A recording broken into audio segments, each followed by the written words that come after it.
All right, guys, it's Tyler back again. I'm going to swipe through my iPhone and just talk about some things. This is something, to me, it was pretty big. And it's one of those situations where once you see this, you can't unsee it. And it's absolutely damning for the heliocentric model in 1,000%. All right, let's take a look at the Meissner effect and flux pinning, which is also called quantum locking. And essentially, this is just a frozen magnet, or a frozen. It's a superconductor. It's a type of metal. I can't remember what it's called, but there's an abbreviation. I think it's called YBCO. If you want to look it up, but they use liquid nitrogen to freeze this stuff, and then they made this little track, and it locks in and runs its little course here. Something interesting to add, and just to think about here, is that liquid nitrogen is usually around negative 320, 340 degrees, something like that. And they tell us that the average temperature of outer space is like negative 400 degrees. It's real cold up there where those things are floating and levitating, right? Now, that's just if you want to consider space as something physical. But let's just move on. Okay, here is a little experiment. I'm going to run through a bunch of little experiments I did myself with magnets. This is a few years ago, I believe. But right here, this is an EMF detector, and I'm just displaying the basically like the electromagnetic pulse that you can get from a vibration off a magnetic field or a rotation off a magnetic field, which we'll see later. But we'll see it here. Let's see if I can. Oh, I can't use the volume while I'm okay. Well, it'll peg the meter and it goes. There you go. Good sound effects. But there's a couple of ring magnets there, and that's just demonstrating the larger effect that that it can have. And that's what's amazing about magnets, is that it's an invisible force. It's constant. It's always there.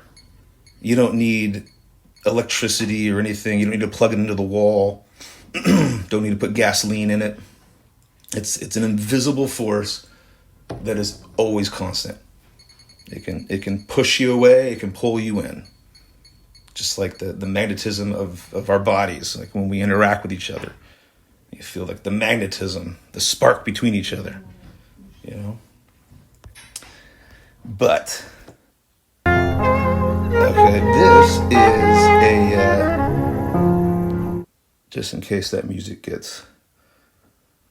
So this is some iron filings, just little shavings, iron shavings, inside a glass jar, and I'm running a rotating magnetic field underneath it, and it's just one of those like cheap. One of those cheap little devices off Amazon, and they give you like the little magnetic pill, and you can put it in your water and swirl it around and mix up your drinks and do whatever you want with it. But that's what this is here. That's what you're seeing here.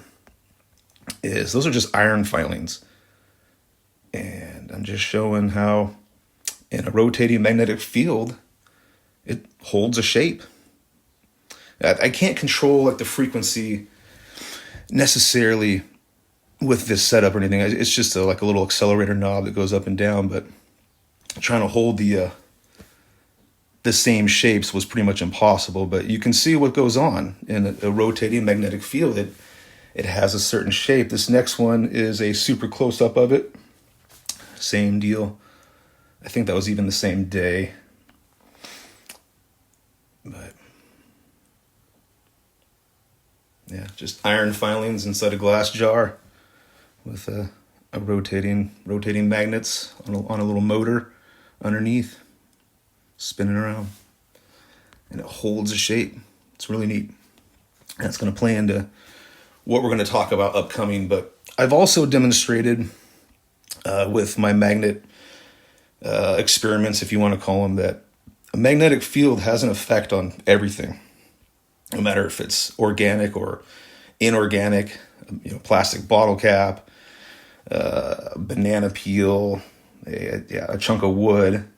This one's kind of long. Yeah, I tested pretty much everything I could find around the house and in the yard, and discovered that they all do it. Everything locks into a magnetic field. And I know a lot of people are like, well, it's the water. It has to be the water. Well, I understand that water is diamagnetic, but I got it to do it without water in various different situations. That is literally just a chunk of wood on a string. And it is absolutely being affected by the magnetic field. All right. Now this, I don't know if this is real, guys. Like I just included this in here just because it's an example. Well, if it is real, then this is like magnetic levitation. Maybe it's acoustic levitation. I don't know. Again, I don't know if this video is actually real, but I do know that those two things do exist. The acoustic levitation, you can buy like little gift packs off Amazon where there's like little styrofoam balls and stuff. They float, they float for you, and really cool little stuff, which we'll see next. But I just want to give an example. It is possible, but again, I don't know about this video. But here you go. Here's one of those little levitating magnet situations, and notice how it rotates. And a little spinning axis there. So it's possible. So levitation is absolutely possible of solid objects. We get that. This here is a bucket of ferrofluid, and I've got a ring magnet underneath there, and I'm drawing the fluid towards it. And I'll flip it upside down, and you'll see the donut shape here in a second. This is just a lot of fun too. Just get some magnets and play with ferrofluid. Don't get it on your hands though. It's horrible. It's horrible, dude. It's the worst ink in the world. Okay, but there you go. There's a toroidal shape. Taking the donut shape. This will come in play in an upcoming. Hold on. Okay, here's another video I did about the maps and the circular shapes and the magnetism in the middle. And we do know on a ring magnet configuration that you can set it up, well, not set it up, but that north is in the center of a ring magnet and south is on the outer edge. I've tested it before, and it's absolutely true. And so here I'm just showing the similarities in the maps and the circles, right? The circle shapes and the ring magnet shape.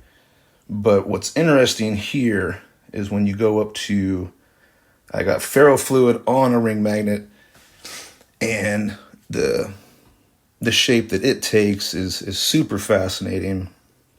There you go. Now that's a ring magnet with ferrofluid on it. And you see the center there, which is like Rupus nigra on our maps, like in our compasses, point to the center of a circle, point to the center of north, right? And I don't even know anymore if a compass is pointing to something on Earth or above Earth. Campus saints, man, they're up in the north, right? They're in the north. Maybe our compasses point to that, right?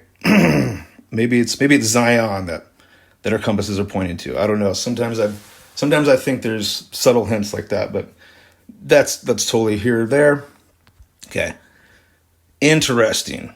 The toroidal shape that a ring magnet makes. Okay. The ferrofluid with the north in the center and the south on the edges. All right. And we've got out here in the media land, out here in deception land, they also show us a ring magnet configuration set up on Earth. That's from a national weather forecast website. And I just noticed how it looks like a ring magnet configuration when I put it underneath a field finder. That's what the picture is on the right. That's a ring magnet underneath a field finder. And again, you're seeing the north in the middle and the south being pushed out every which direction away from north. Okay, toroidal field, ring magnet configuration. Not necessarily ring magnet configuration, but the toroidal field, the magnetic. See, I don't have a way of testing. Well, I digress here. I'm just showing you the toroidal field and the similarities that's going on here. Okay. And it's going to make even more sense in a second. Now, this is a video from Shane St. Pierre. He's on YouTube. He's on Telegram. He does a lot of modeling. He's a smart guy. I've never talked with him before, but this is his video. I want to give him full credit for it. This is a 3D or computer modeling of the Tycho Brahe geocentric system. Okay? And you got flat Earth, or the realm underneath there, and the celestial running their courses above. And what's going on is you're seeing the retrograde patterns that the planets, the wandering stars, take, okay, as the backdrop of the stars. They move in one direction always, but the planets, the wanderers, who also get worshipped as little g gods, that's from Roman and Greek and all sorts of Egyptian. That's a whole other video, but keep that in mind. They're the wanderers, the wandering stars, the planets, the planetes, how the Greeks say, or if that's even the right pronunciation.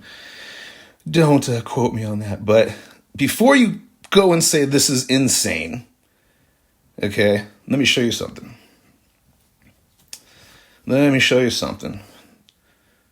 All right. How could that possibly be? Right? This is hooey fooey that a computer model made, right? No, it's observable. Let's just take an example. This is the pentagram of Venus. This is the Venus rose. This happens in an 8-year and I think 1 day. It's an 8-year cycle. And it just so happens they built Washington, D.C. parcel block or whatever it is, what the capital is, and they put it just right in there. And oh yeah, it's all Baphomet and da-da-da. Okay. Again, we're talking about the celestial beings. They worship like little g gods. People are very adamant about the cyclical behaviors of these patterns. And they do make shapes. They make shapes in our sky. And with a heliocentric model flying through outer space or falling through outer space at unthinkable speeds, and everything's going crazy, and we're tilting and wobbling, and we're doing this and that, but somehow we're making perfect patterns always and forever. It decimates their model. I'm sorry, but okay, that rant can go on. Let's not. Let's stay here. Again, observable patterns that they take, that the heliocentric model has explained away and got out of our minds, that it's very simple, that we're stationary and the celestial objects make beautiful patterns in the sky, even to the point where they were worshipped as gods. Okay, maybe that's a piece of it that they're trying to keep away from us entirely when they say it's outer space and it's not celestial. This is not the heavens. It's just random outer space. Right. Ridiculous, okay? It's real, all right? It's 100% real. Shane St. Pierre is not crazy. He is absolutely making sense of this. And his model from Tycho Brahe it's not new too. It's following a model that's from, I think, the early 1600s, early 15. I can't remember. Anyways, you can look that. I'm just dropping names so you can look up things. Okay, take a look at this here. He's got this model now. They're running their elliptical patterns. They're running their the retrograde pattern, the wandering. Right, and it's the toroidal shape, the magnetic field. Now keep this in mind. Take a look at this. Okay, that whole system there. Now this is something I set up a while back when I was still pretty new agey and thinking about, the spirit within and the magnetic power that's within and that kind of stuff. But what I really want to show here is I'm measuring the magnetic bubble. And what's happening is you are visually seeing where the magnetic field breaks, where it has weak points, and where it stays connected at. And it is most definitely a toroidal donut shaped design. And those are two ring magnets with a bunch of copper glued to them. I was just messing around. But check this out. It stays magnetized all the way up in this big bubble. Right? I learned that I could draw off the wall. My wife would not like that. But I learned I could do this for days and just measure these magnetic bubbles like this. Right, look at that. It stays magnetized when it's in the field. But as soon as I drop out of the field, anywhere, even just right next to it, you lose it. You lose it on the plane. Right? Or it gets really weak on the plane. And it stays super powered up high.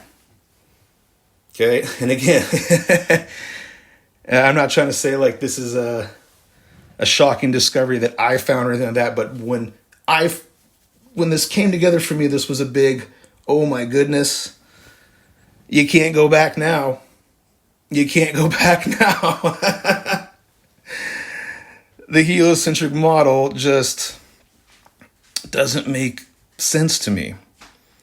This makes much more sense to me. And I do think things are much more simple than we've been led to believe. And I think the complication of things is, of course, man either outright denying God or just not wanting to perceive it. And I don't mean like these are bad people. Like I know a bunch of really, really smart people who know a lot about science, but don't want to believe in God or just don't believe in God at all. And they like to explain things away. And they like to do math and bring things into the equation that don't need to be there. When actually things are simple. They're like really simple. I hope this helped in some sort of way, or I hope it just intrigued you. But much love, friends, and as always, absolutely God bless. Thanks for watching.